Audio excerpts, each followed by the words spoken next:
Hey everyone, welcome back to the channel. If you're new here, hit that subscribe button right now and turn on post notifications so you never miss any juicy stories happening behind the music industry curtain. So, I was scrolling on X during a quick break and my feed completely exploded over a resurfaced clip from The Sun and TMZ. It shows unseen footage from 2001 featuring a young Beyoncé, around 19 or 20 years old at the time, in a studio preparing to speak on the phone with Michael Jackson. Now, on paper, speaking to MJ for the first time should be an incredible historic moment. But what everyone online is obsessing over isn't just the phone call. It's the bizarre, uncomfortable dynamic in the room. The footage was recorded back in 2001 during sessions connected to Michael Jackson's 9/11 charity single, What More Can I Give?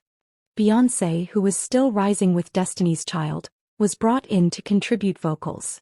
In the video, producer Marc Schaffel, a controversial figure who later had major legal battles with Michael Jackson, tells Beyoncé, "Come on over here. You can sit on my lap to make this easier." Beyoncé sits on his lap, surrounded by a room of much older male executives, visibly trembling with nerves. She's shaking so much she says, "Oh no, I'm gonna pass out," while apologizing for being nervous. Schaffel then calls Michael on speakerphone and tells MJ, "I have Beyoncé sitting on my lap." Watching it, you can't help but ask, why was she instructed to sit on his lap in the first place? Surely there was a spare chair in a multi-million-dollar recording studio? Why was a young artist put in a position where she had to navigate that kind of spatial proximity just to speak to an icon? Let's be clear, the video itself doesn't show anything illegal. But the optics and the power imbalance are what have the entire internet disturbed.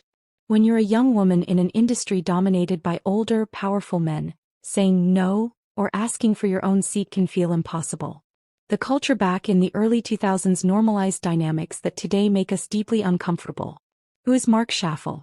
Outside of music production, he had a background in adult film production and ended up suing Michael Jackson post-2004 over millions in unpaid loans and business production debts.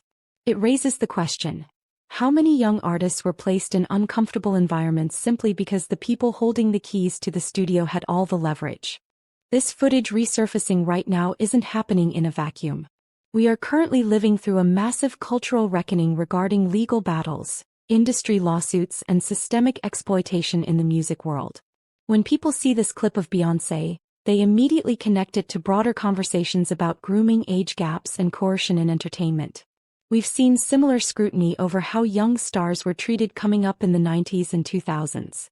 It makes you wonder, what else is sitting in vaults waiting to be leaked? If random archival footage from an unreleased TV project from 2001 can suddenly go viral on X, how much unseen history of our favorite stars is hiding on old hard drives? And why is The Sun and TMZ resurfacing this now? According to reports, Marc Schaffel claimed this footage was part of a proposed 3-part series featuring unseen Michael Jackson material. But regardless of why it dropped on a random weekend, the reaction online has been almost unanimous sympathy for Beyoncé. It's a stark reminder that even the biggest global superstars were once young, vulnerable, and subject to the bizarre rules of powerful industry gatekeepers. When we were kids, so many of us dreamed of being famous musicians or Hollywood stars. But clips like this make you realize the uncomfortable trade-offs that often came with that climb. I want to know what you guys think about this clip. Do you see this as just an awkward product of its era or a clear example of industry power dynamics?